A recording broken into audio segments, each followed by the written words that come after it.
Some people have found ways to thrive during this year of lockdowns, learning all sorts of new skills, taking up hobbies. Others take our socially distanced everything much less in stride and find themselves in varying states of misery. How much does one's personality or even psyche suggest which path they'll take? Let's ask. In the annex neighborhood of the provincial capital, Avni Shah, assistant professor of marketing at the U of T's Rotman School of Management and a research fellow in the school's Behavioral Economics in Action Research Cluster.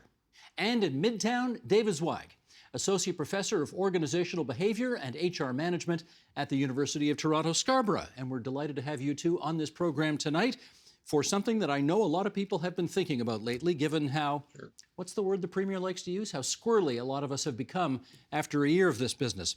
Let's start out. We'll just set up our discussion by reading something that the journalist Matt Gurney wrote on our website, tvo.org. Sheldon, if you would, let's bring this graphic up, and here we go. As this pandemic has ground on, it has been remarkable to see how little experience with actual human beings our public health leadership seems to have accumulated. If humans were computers, and we could be programmed to simply follow advice and recommendations, we'd have beaten COVID-19 in several very dull weeks. But we aren't. We are weird, meat-brained mammals who aren't good at doing what we're told and routinely act against our self-interest, both individually and collectively. That's okay. Some of the best moments in life are the ones that probably aren't being narrated right out of a public health playbook. But suffice it to say, if your plan for dealing with a pandemic doesn't account for people being people, it's not a great plan, writes Matt Gurney. Okay, David, get us started here. Some people have fared better during lockdown than others. For those people, what tends to be their personality type? Well, we can look at the combination of 5 different personality traits. And one of the big ones here that really influences how well we're doing is probably emotional stability. So the degree to which we're calm, we remain calm in stressful situations. And on the flip side of that, if we're feeling more anxiety about things, we tend to worry a lot. And, that one seems to be the one that really predicts how well we're coping with all of the stuff that's going on.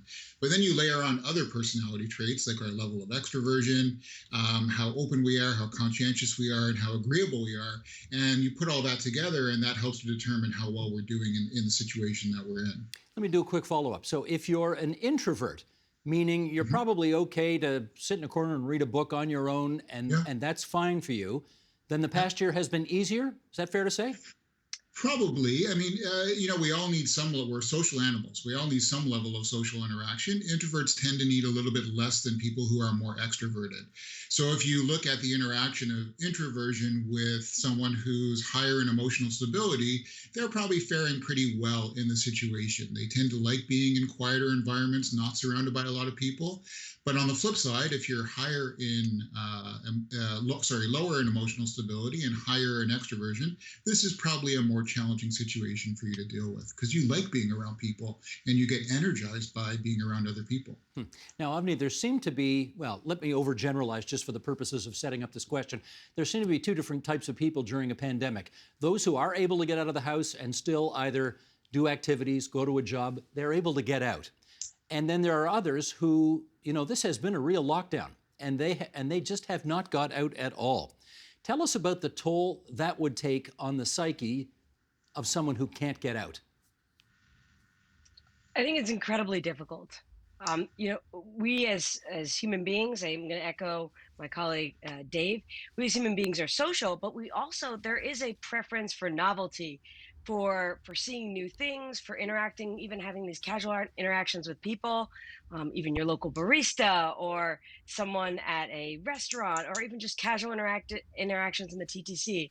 And that really fuels us. And so the idea of being stuck at home or stuck in wherever people are located, either because they are trying to adhere to the public health norms or by circumstance or whatever it is, it's incredibly difficult for individuals. And I think it can take quite a toll, particularly as we project into, well, when is this, project into the future of when is this going to end?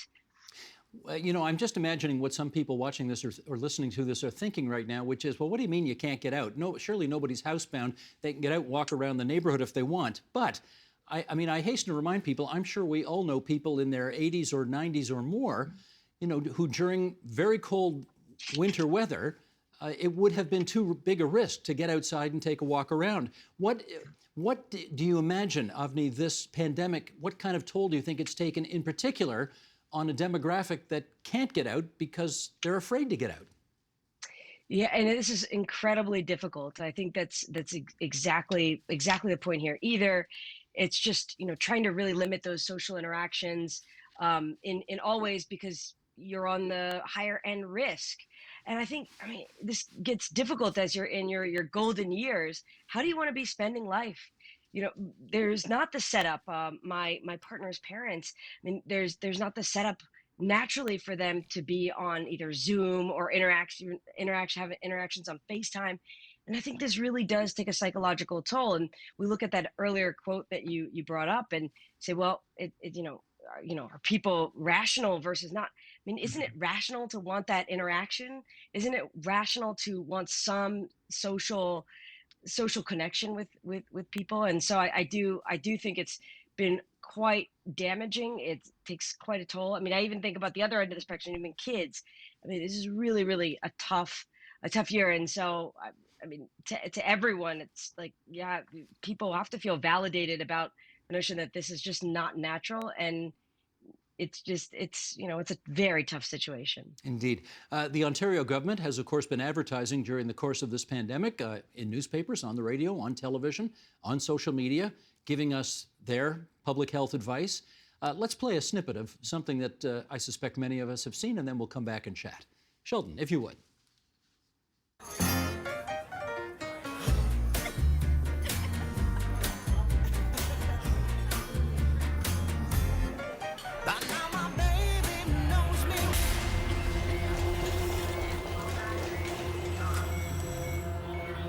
Even a small social gathering can spread the deadly COVID-19 virus to someone you love. Until we all get the vaccine, stay home, save lives. Okay, I don't know how many Clio awards you two have won in your times, but I'm going to put you on the spot here and ask you whether you think that is the right way to get the message across that the government clearly wants us to understand. David, go ahead. See, I watch that and I actually get angry. And the reason I get angry is because I'm frustrated at the pace of the vaccinations that are taking place in the province right now. And maybe that's because I'm higher in neuroticism or lower in emotional stability that I worry about this stuff. And I worry about my 82-year-old mother. I worry about my kids and the impact it's having on them. And of course, my family and other people who are isolated. And the message I want to hear is we are moving as fast as we can to get vaccines into everybody's arms so we can actually enjoy some of those scenes we saw in the beginning of the commercial. Avni, what did you think of it? Yeah, I completely agree with this. I mean, you look at the way our brains are set up, and I'm going to oversimplify here. I mean, did you not feel this surge of pleasure and this I mean, just happiness in your reward centers, where you see that and you're like, oh, it's been so long. And the second image is then you're like, oh, right, of course. But it's actually really difficult then when we're looking at these trade-offs of wow, would it really be that risky? What is the percentage chance that it's going to end up in that way? I mean, people are really doing some of these calculations and looking at their mental health. And I think that is really difficult. I think another thing too is that we always focus on just the bad things rather than saying, okay, look, you're comparing here the pleasure of connecting with your friends and family members versus just the cost of it. But there should be pleasure in also saying, hey, can we have this dinner, right? What's the alternative, right?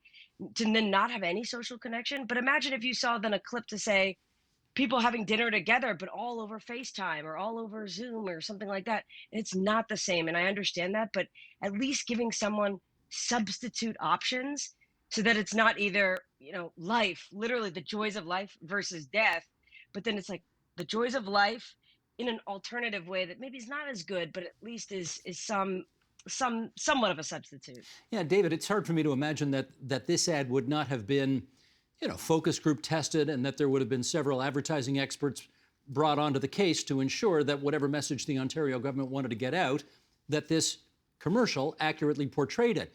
But this ad seems really quite obviously designed to scare the hell out of you. You follow our protocols or else. Do you think that's the right message for the times? Well, echoing on what Avni said, I think the right messaging for now is to, acknowledge everything that we've all been trying to do over the past year to protect ourselves and to protect others and, to protect the healthcare system in our province and our country. And it's time to start, actually rewarding us for all of our hard work. And celebrating the things that we have done, and what we can do in order to continue the effort until we can all come out of this and resume our normal lives. So, Avni, something more along the lines of, boy, we've done a really good job so far, and we're almost there. Maybe more of that tone. Is that what you're saying? I completely agree with this sentiment. And I mean, we think about all of the different policies and all the different messaging, and even things like I know the government, and particularly in Toronto, they'd come out with workplaces, for example, who had COVID outbreaks. But imagine if we took a reverse type of take. So yeah, sure, it's important to highlight that. But then how about the workplaces that have been um, COVID free for a few months, all right, then and championing those things and bolstering the reputation of the positive things, because then it's not just about avoiding the negative, but really celebrating and rewarding those positive, the positive public health initiatives that people have taken, and the sacrifices people have taken. David, I want to go back. I want to go back a long way. Let's go back 80 years. Loose lips sink ships. Keep calm and carry on. I mean, these are expressions that have really stood the test of time. And they go back, of course, to World War II days, where the governments of the day were trying to warn us all, well, those of us who were alive, on how to conduct ourselves during a world war. Do you recall any great slogans that have come out of the past year? No, actually, I can't think of any, and nothing comes to mind. I think the past year has been characterized by fear, fear, fear, fear. Let's all do our part, and maybe we'll get out of this. But that's pretty much it. I mean, there's nothing inspirational that I think will resonate, decades into the future. It's kind of disheartening, actually, when you think about it that way. So, Avni, as a marketing professor, well, I guess I should ask you the same thing. Is there a slogan that comes to your mind out of the past year? The only thing I could think of is like hashtag stay at home. And that's really difficult when no one can see that either, right? I mean, that's one of the difficult things, is that I haven't been outside in a long time, let's say, and I'm making the sacrifices, and no one can see that effort. There's no visual progress in that way. And so I think absolutely we have to focus on, I mean, what are the ways, the visual indicators that we can use to help people really champion and reward themselves for doing some good work. And things like, I haven't gone to a grocery store, I've ordered the groceries in for quite some time to protect, I'm one to protect, let's just say, as something better than just hashtag stay at home. Well, Avni, follow up on this, and this may be a little out of left field, but what about sobriety? Are there lessons here that we can take from sobriety that are applicable in this set of circumstances? Yeah, I mean, this completely. And I think one of the things with sobriety that's so good, and going through that, they think through just little moments of, let's celebrate even the mundane things that we do. So obviously depression has been a big issue, and folks have felt little progress because of just all the staying at home. And so even just things like celebrating, hey, I made my bed, kids are in school, virtual or not, I went to work, I made it through the day, and having that, really changing lowering our expectations to understand the bandwidth issues that we're suffering from. But then also that visual progress element of, imagine if we instead had a whole campaign where instead in our windows we posted something like, hey, I've stayed at home and not gone out for anything non-essential for 89 days, right? And you wear that as a badge of pride, rather than, wagging your finger at somebody and saying, oh, how terrible that they did this. Because we have to understand that people are social, and we want some reward at the end of this. Well, okay, David, obviously I'm not an ad expert either, but clearly that last ad that we saw there seems designed to scare the hell out of you into behaving appropriately. Yeah. Do you think it would have been the government of the day? I mean, this ad didn't come out yesterday, it goes back a bit. Do you think it's possible that the population needed scaring like that in order to follow the protocols properly? I think sometimes we underestimate people and their ability to understand the situation. Maybe in the initial stages of the pandemic, we needed some of these imagery to really understand the impact. But I think as time went on, people certainly understood what the impact was, and what the impact of their behavior might have been. And so, we need to then change the message around reinforcing the positive behaviors rather than trying to punish us by showing us what will happen if we don't follow the rules. And positive reinforcement, we know, whatever you reinforce increases. So if we do engage in positive reinforcement, we actually get better performance and better results than when we punish people. So if you were going to bring out an ad today, you might take a different approach. Is that what I'm hearing?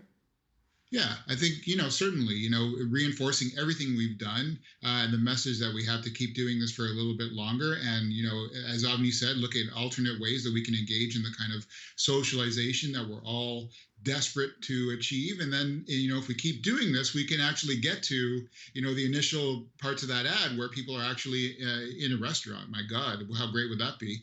And enjoying ourselves with others. Avni, if I had to judge body language, I'd say you're 110% on side with that. I see you nodding your head vigorously there.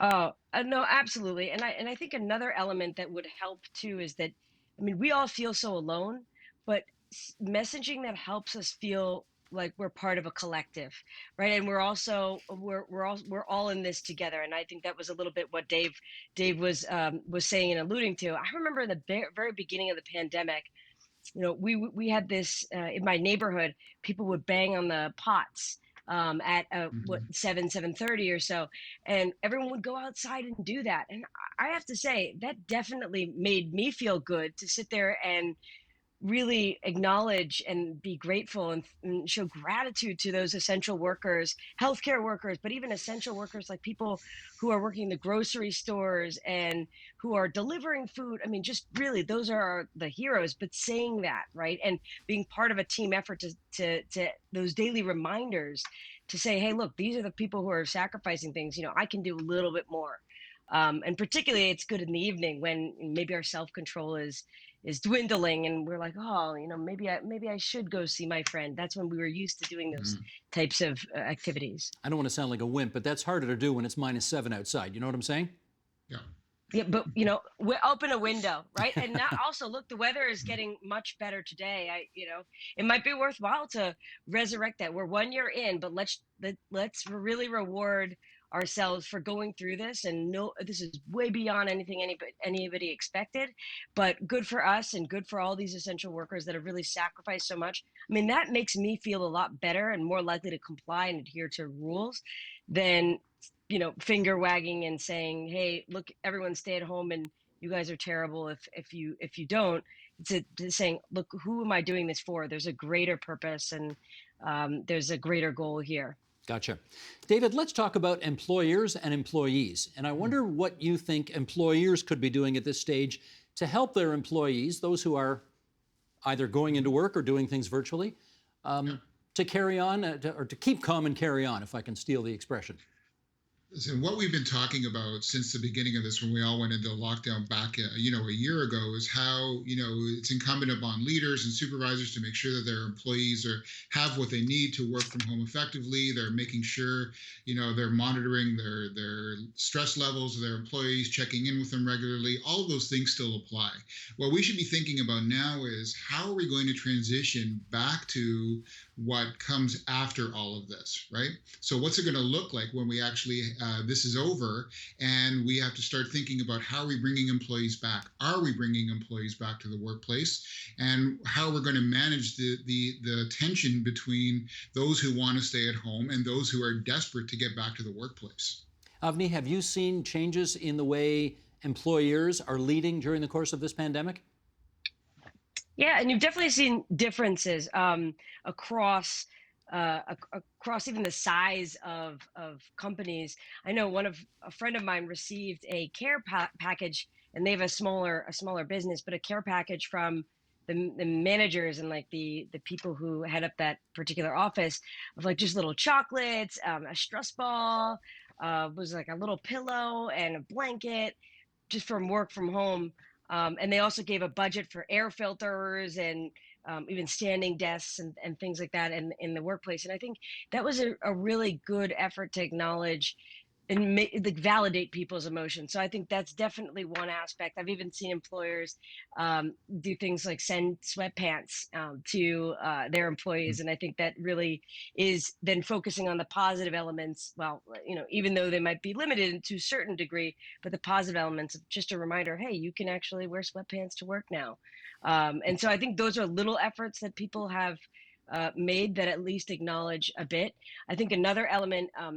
And this has happened completely, is that one good thing is that we've also been able to see each other in a more personal way, because people's workspaces are now at their homes, and so you can actually see kids and dogs and cats and have that more personal interaction that I think does help humanize all of us. We're not just employees. Yeah, David, that answer from Avni does require me to ask the important follow-up question, which is, are you in fact wearing pants right now? I'm actually wearing pants with a zipper and buttons, which is, a little novel.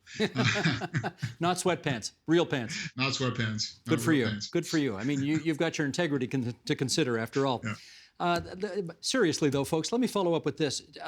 There are people, David, who for a living spend a lot of time in very remote places by themselves. Researchers in, the Antarctic, for example, or astronauts. Is there anything we can learn from them and their psyches at this time? Sure. I mean, as I mentioned earlier about personality traits, those are people who probably are more comfortable working in more isolated environments and don't get energized by being around people. And so they would have necessarily an easier time in those kinds of environments. If I'm not like that, if I am someone who is energized by being around people and I enjoy, talking with people, interacting with a lot of different people, I'm not going to be able to turn that off and suddenly, change my personality in order to fit with the situation that we're in. I can adjust, I can make it through, but it takes a toll. 1 year into this, it does take a toll on people who enjoy interacting with others and get energized by being around others. While you two, Avni, sorry, you wanted to respond. Yeah, it's so funny you bring this question up about astronauts, and I was on a call actually with Chris Hadfield, and you talk about an astronaut, and he had the most sage piece of advice, and he said so often someone had asked him the question of, what do you miss about space? And he rephrased that, and I think it's a lot of the lessons that he said there he could be applied here in this pandemic.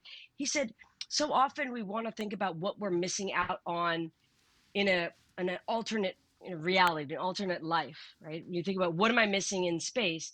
He's like, no, instead, let's think about this, about what can I do here? Because inevitably, you're always going to not be doing other things because you're in this present state.